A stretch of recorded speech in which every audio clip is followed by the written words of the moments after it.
Hello and welcome. My name's Rebecca and today I'll be showing you how I dried a sunflower head to save the seeds. So let's talk about the reasons that you might be saving your own seed. I personally think it's very important because 1, saving your own seeds is just fun and it's very easy. 2, saving your own seed ensures that you're going to have strong, healthy plants that suit your individual growing environment.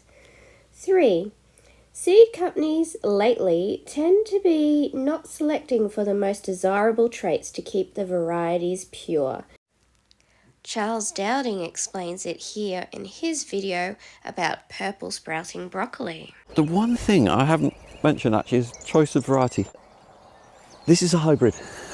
Now, I don't necessarily like using F1 hybrids, but what I've noticed over the years, and I've had feedback from many other gardeners, is that the old-fashioned varieties have not been maintained by selection. When farmers are producing seed from them, what they should be doing is roguing out the dud plants and selecting only the good ones, the productive ones, to keep seed from it. And I think with purple sprouting broccoli, that hasn't always happened. And this was particularly evident during the start of the pandemic when there was a rush on people buying seeds.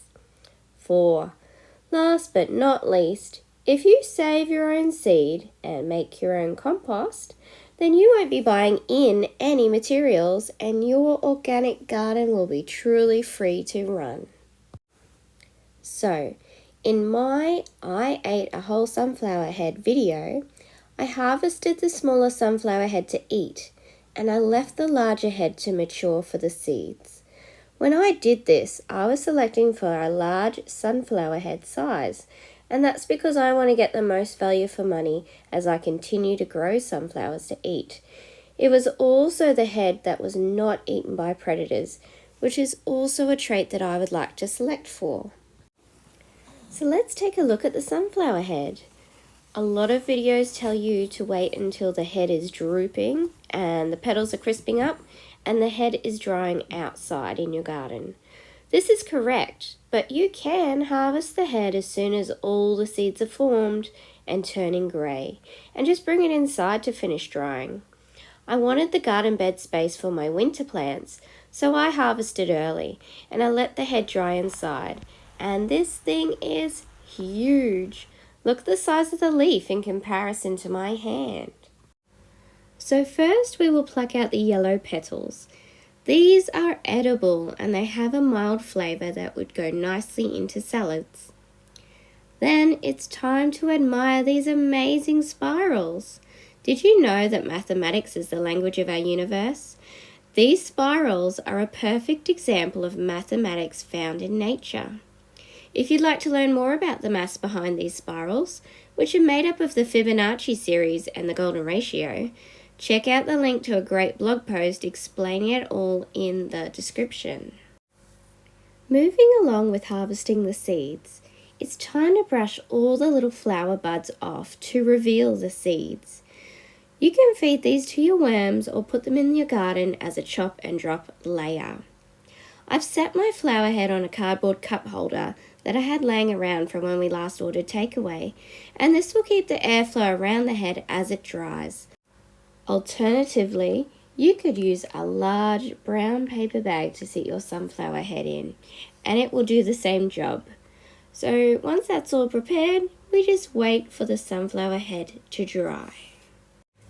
Check on your sunflower head every few weeks. It's ready to harvest the seeds once it's all brown and crunchy. The head will also start to curl a bit on itself.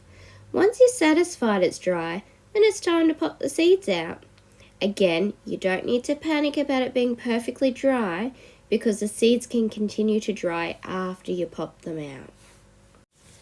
The process of removing the sunflower seeds from the head does take a while to do, but it's something that you can do with your children. It's a great fine motor skill for them and it's relaxing. You could do it in front of the TV. I didn't do it all in one day, I just did little bits at a time, and I put them into a plastic tub, which is quite large because I knew there was going to be a lot of seeds, and they just pop out of their little honeycomb things. It'll take you a while to get a little technique and get going to do it a little quicker, but yeah, it's lots of fun. Just take your time, get it all done, and you're going to have enough seeds for a couple of years. Once the seeds are all popped out, you're going to have the sunflower head left. That's just the honeycomb bit and all dried and stuff. So you can just pop that in the compost bin. I put it directly into a garden bed that I was making, and I buried it with some soil.